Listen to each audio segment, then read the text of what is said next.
ತಡವಾಗಿ ವಿದ್ಯಾರ್ಥಿನಿಯರು ಬಂದ್ರಲ್ಲ, ಅವರಿಗೆ ನೀಟ್ ಪರೀಕ್ಷೆ ಬರೆಯೋದಕ್ಕೆ ಅವಕಾಶ ಸಿಗಲಿಲ್ಲ. ಹೀಗಾಗಿ ಪರೀಕ್ಷಾ ಕೇಂದ್ರದ ಬಳಿ ವಿದ್ಯಾರ್ಥಿಗಳು ಗೋಳಾಡ್ತಾ ಇದ್ದಂತಹ ದೃಶ್ಯ ತೀರಾ ಡಿಸ್ಟರ್ಬ್ ಮಾಡ್ತು. ವಿದ್ಯಾರ್ಥಿಗಳು ಮತ್ತು ಪೋಷಕರು ದಯವಿಟ್ಟು ಮಕ್ಕಳನ್ನು ಬಿಡಿ ಅಂತ ಕೈಕಾಲಕ್ಕೆ ಬಿದ್ದರು, ರಸ್ತೆಯಲ್ಲೆಲ್ಲ ಹೊರಳಾಡಿದ್ರು. ಪೋಷಕರ ಕೋಲಾಟದ ದೃಶ್ಯ ಕರಳು ಹಿಂಡುವಂತಿತ್ತು.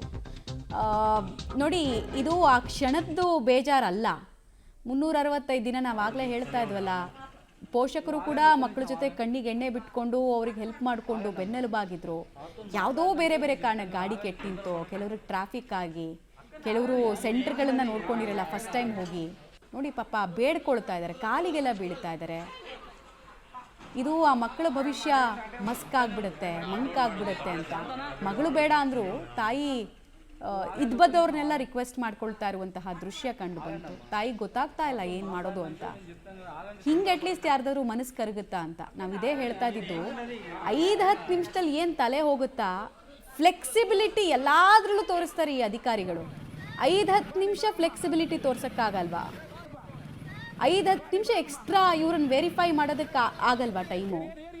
ಸಿಸ್ಟಮಲ್ಲಿ ಮಾತ್ರ ತಪ್ಪು ಮಾಡಿದವ್ರಿಗೆಲ್ಲ ಎಕ್ಸ್ಕ್ಯೂಸ್ ಇರುತ್ತೆ. ಇನ್ನೊಂದ್ಸಲ ಮಾಡಬಾರ್ದು, ನೆಕ್ಸ್ಟ್ ಸಲ ಮಾಡಬಾರ್ದು ಅಂತ ನೋಟಿಸ್ ಕೊಟ್ಟು ಅವಕಾಶ ಕೊಡ್ತಾರೆ. ಬಟ್ ನಮ್ಮ ಸ್ಟೂಡೆಂಟ್ಸ್ ಏನು ಮಾಡಿದ್ದಾರೆ ನೋಡಿ, ಈ ದೃಶ್ಯ ನೋಡಿದಾಗ ಮನಸ್ಸಿಗೆ ತೀರಾ ಬೇಜಾರಾಗತ್ತೆ. ಇವ್ರು ಯಾರು ಬೇಕು ಅಂತ ಲೇಟಾಗಿ ಬಂದವರಲ್ಲ, ಸ್ಟೈಲಾಗಿ ರೆಡಿಯಾಗಿ ಬರಬೇಕು, ಟೈಮ್ ಆಗೋಯ್ತು ಅಂತ ಅಂದವರಲ್ಲ. ಅವ್ರನ್ನ ನೋಡ್ತಾ ಇದ್ದೀರಾ ನೀವು, ಯಾವ ಬಟ್ಟೆಯಲ್ಲಿ ಯಾವ ರೀತಿ ರೆಡಿಯಾಗಿ ಬಂದಿದ್ದಾರೆ ಅಂತ.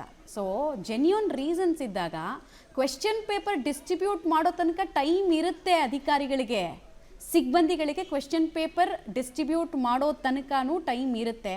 ಸ್ವಲ್ಪ ಉದಾತ್ತ ಮನೋಭಾವನೆಯನ್ನು ತೋರಿಸ್ಬೇಕಾಗಿತ್ತು. ನಮ್ಗೆ ಅರ್ಥ ಆಗುತ್ತೆ, ಪ್ರೋಟೋಕಾಲು, SOP, 2 ಅವರ್ ಮುಂಚೆ ಬರಬೇಕು ಎಕ್ಸಾಮ್ ಸೆಂಟ್ರಿಗೆ. 5 ನಿಮಿಷ ಅಲ್ವಾ ಇವರೆಲ್ಲ ಬಂದಿರೋದು, 1:31, 1:40. ಏನಾಗ್ತಿತ್ತು, ಯಾರ ತಲೆ ಹೋಗ್ತಿತ್ತು ಅನ್ನೋದು ಗೊತ್ತಾಗ್ತಿಲ್ಲ. ಝೀರೋ ಫ್ಲೆಕ್ಸಿಬಿಲಿಟಿ ಸ್ಟೂಡೆಂಟ್ಸ್ ವಿಚಾರದಲ್ಲಿ ಮಾತ್ರ.